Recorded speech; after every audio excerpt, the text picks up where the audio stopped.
Our next speaker is the bright star of the night, Shae. Shae is so bright, the only way I can see her is with my shades. Now, ladies and gentlemen, Shae Sackman is a Canadian transplant, eh? Yeah. Came all the way from Canada to make this happen. Okay, obviously we have somebody from Canada because she's clapping.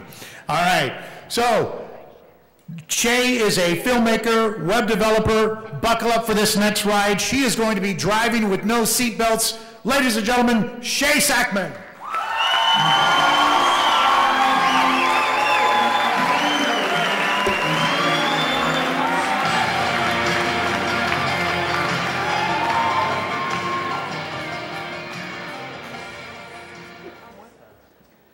We are vagabonds. We travel without seatbelts on. We live this close to death is a line from a song by the Decemberists that writer-director Mike Johnson thought best personified the types of films that he wanted to make.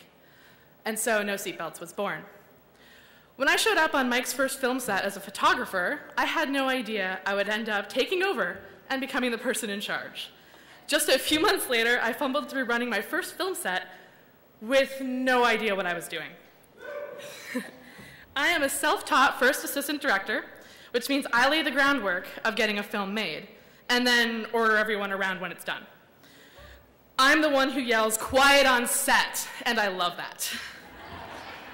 All the details, all at once, with the big picture in mind. Those who know me know that I excel in this space. I first assistant direct my entire life. People love it when I do that. With the amazing skills of my production coordinator, Asia Martin, we jump into each project, orchestrate the madness, and keep going until we have everything we need. And then I get to call "That's a wrap." If you haven't figured out, the yelling is my favorite part. These sets can range from 3 people in a single camera to a crew of 30, with smoke machines, air cannons, fake blood, stilts, and 2 crazy farm dogs who keep running into the shots of our period Western film. During all of this successful filmmaking, we were having doubts.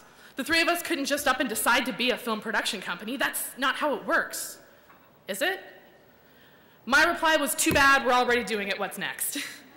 As it turns out, a lot of introspection. I'd run 2 sets that had resulted in some really unique work. I'd battled egos, proved myself as a female in an overwhelmingly male industry, and work was finished. We won awards, but I'd started to question my abilities. I don't have any training. I didn't go to school for this. I didn't start as a grip lugging equipment around. But I do have a lot of energy, a love of problem solving, and a hatred of the words "you can't." The only reason I ended up here, where I am, is because I saw a need for my natural talents, and Mike told me that that came with a title. These risks come with doubts. There's no instruction manual. Whether it's filmmaking or photography, poetry or painting, there can be moments where you aren't quite sure if you're just pulling one over on everyone. If it's just some kind of cosmic hustle you're running.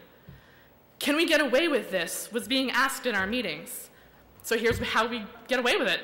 Number 1, get past the labels. Calling yourself a filmmaker or an artist can come with all kinds of expectations, from others and from yourself.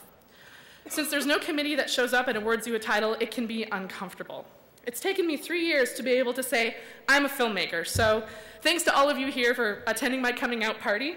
I'm a filmmaker and I can't deny it. Number 2, hold yourself accountable. No Seatbelts has created a set of rules, a dogma that we use as our roadmap when we're working on projects. These guidelines help us decide what we're going to take on and give us a vehicle to talk about the choices we're making. Our dogma lets us be consistent, but also provides a challenge. We stick to our philosophy, and the 3 of us navigate our responsibilities with those words running through our minds. The most important part of all of this is something I personally have a really hard time with. Number 3, ask for help. You'll be overwhelmed, humbled, honored, and a little freaked out by the response. When you love something, it's contagious. And surprisingly, it becomes easy to find people willing to film 12 hours a day in a frozen field in the middle of a Nebraskan February for nothing but the experience. Actors willing to be covered in white makeup while wearing a dress on stilts just come out of the woodwork.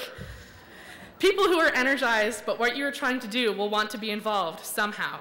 Showing you're not afraid to ask for help with your art is a way to prove how badly you want it to be successful. Collaboration in art can't possibly take away from the creation. It can only add. Admitting you don't know something is hard when you're supposed to have all the answers.